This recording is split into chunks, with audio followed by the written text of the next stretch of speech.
a really special guest on the podcast today. You know, the other day I talked about how a truck driver got the award as a highway angel from the TCA, and people were like, I didn't hear about this story.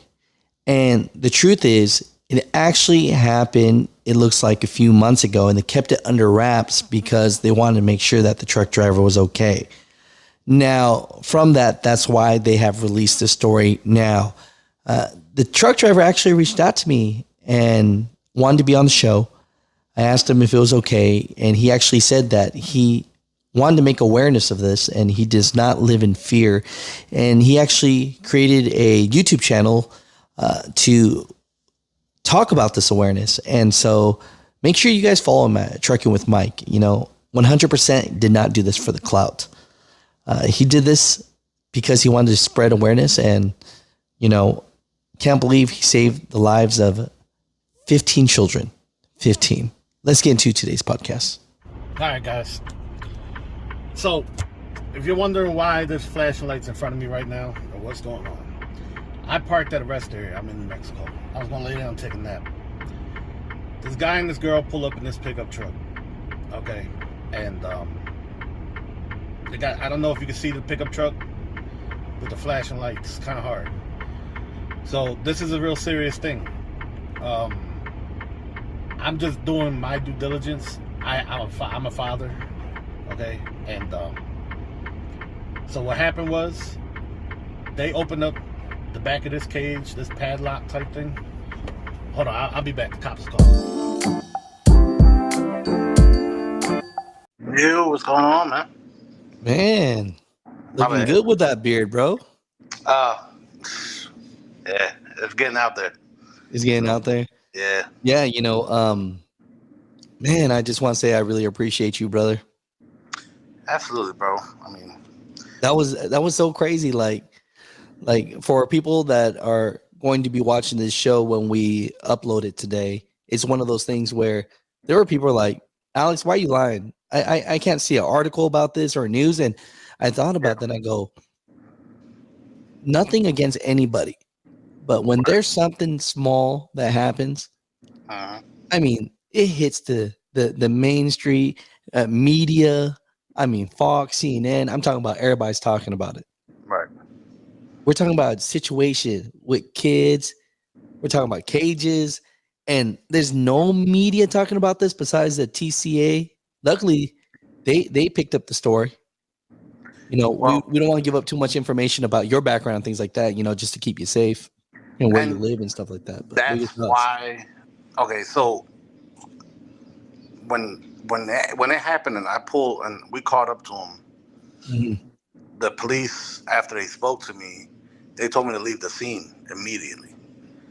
And the reason why it hasn't been blasted all over, you know, the news and stuff like that when it did happen was because of, you know, we didn't know if there was an organization watching what was going on. I know what I know what you're saying already. You know what I mean? So that's why there was very limited information. So when Highway Angel got involved, my job, JCT, they put me in. They nominated me for it, and I didn't hear anything for a while. I didn't know what a Highway Angel was, you know. And then next thing you know, I'm getting phone calls like, "Hey, you won the award," and I'm like, "Okay, all right. I don't know what I won, but okay." You know, and then I started doing some research and I found out how great the TCA, you know, organization is and all that's cool, man. You know, I now in the comments, people were saying a little bit that like people are worried about this man's life, but then now he's on video and they got a picture of him. They got his phone. I mean, are you okay with being on video? Honestly, I know, you know. Yeah, I'm not worried about none. No. Yeah, I mean, the way life is, man. When I look, a little of my backstory. I was kidnapped when I was 4 years old. So no way. The way life is like full circle. You know what I'm saying? So, man, we don't even got to talk about that. But that's I lost my mother when I was 4. We were kidnapped.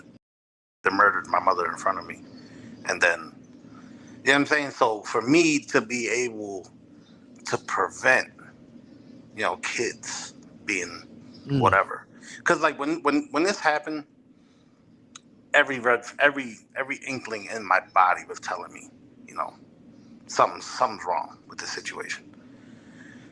And then to see kids, now mind you, it's about 1, 2 o'clock in the morning. It's about 98 degrees outside, and you got kids in the back of a cage with a tarp and a padlock. Something ain't right, you know. So when I seen that, I just kind of went with all the stuff we've as drivers we've been trained to do. Maybe a lot of the little training modules that companies give, but like truckers against trafficking and stuff like that. A lot of drivers, they do it because it's required, but they don't really pay attention. And it's weird because even though you don't pay attention to everything, but when a situation like that happens, that training, it clicks, like it just, everything you've ever been taught just comes full circle. So, yeah, I mean, I did what I could. Glad the kids were safe. This happened the night of Father's Day. It was like Father's Day night. So for me, for that to happen on that day was crazy. Um, no, I mean, I just, you know, I'm honored. Thank you for all the nice words. Of course, there's a couple trolls out there, but that comes with everything. Um, and JCT and Hirschbach, for because I was emotionally distraught after.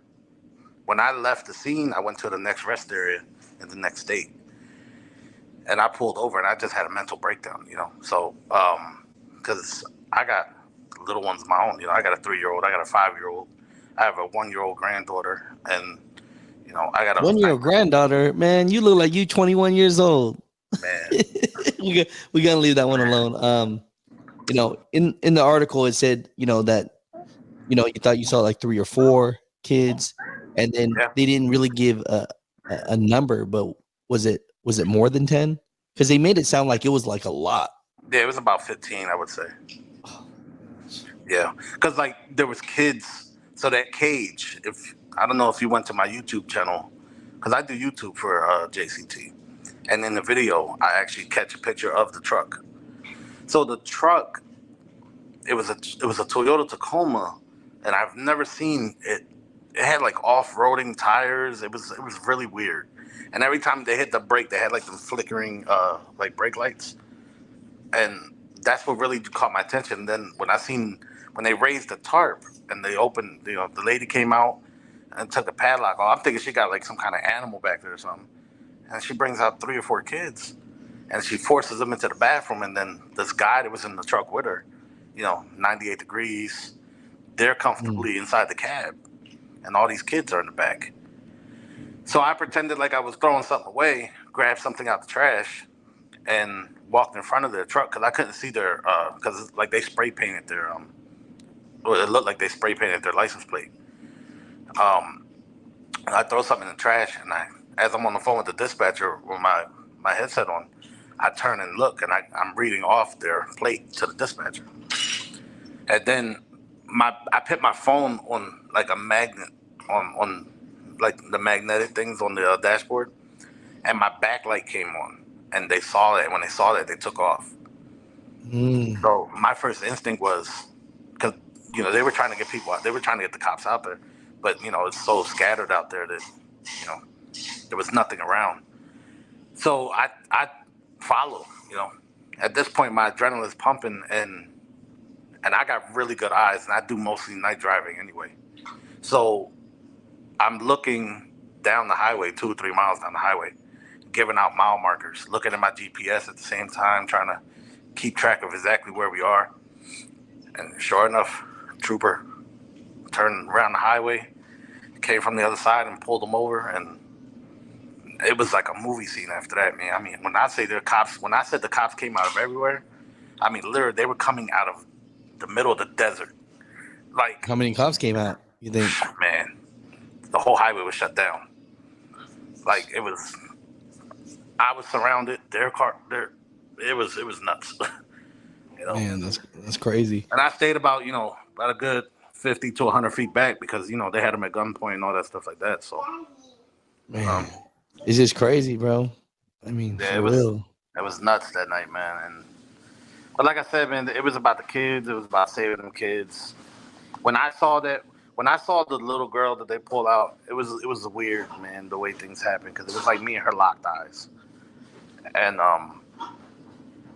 I remember seeing her come out, and all I saw was my daughter, man. That's all I saw, you know, and Mm. it tore me apart. So, but I'm telling you, man, it's a kids are safe. I'm glad I could do something, to make this world a better place, at least somewhat, no. That's That's I'm hey. just doing I my think job, man. It's just I doing think my that's job. hey. That's beautiful. No, we appreciate you, man. No, thank you for this interview. Absolutely, bro. I appreciate you for. I was in the hospital last night with my 5-year-old, and a buddy of mine that follows you. He sends me a screenshot. He's like, "Hey, you're famous now." And I'm like, "There's no way." I'm like, "There's no way he put me." MuthaTrucker got me on his channel. I was like, "You crazy?" Yeah, man. So, um, it's crazy. It's such a small world, I just